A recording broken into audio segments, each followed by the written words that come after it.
бахшида ба рӯзи моҳибон ва пиронсолони тоҷикистон дар қатори дигар шаҳру ноҳияҳои кишвари азизамон тоҷикистон дар ноҳияи восеъ ҳам ҳамоишҳои фарҳангӣ доир гардиданд. ба ин муносибат дар чорабиние ки бо иштироки намояндагони ин қишри ниёзманди ҷомеа дар қасри фарҳанги ноҳия бо ибтикороти мақомоти иҷроияи ҳокимияти давлатии ноҳия дар ҳамкорӣ бо шарикони рушд доир карда шуд.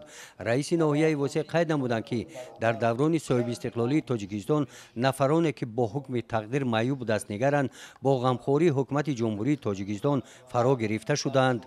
ҳадафи баргузории ин чорабиниҳо ҳам ҷалби таваҷҷӯҳи ҷомеа ба беҳсозии шароити зисти маъюбон мебошад. қайд гардид ки дастгирии мақсадноки аҳолии ниёзманд тавассути расонидани кӯмакҳои унвонии иҷтимоӣ яке аз самтҳои муҳими сиёсати давлат ба шумор меравад. баъди анҷоми баромадҳои расмӣ дар қисмати кӯмакҳои моддӣ ба ин қишри ҷомеа иштирокчиёни ин ҳамоиш ҷиҳати дастгириашон ба онҳо аз номи мақомоти иҷроияи ҳокимияти давлатии ноҳия ва шарикони рушд мукофотҳои моддӣ расонида шуданд.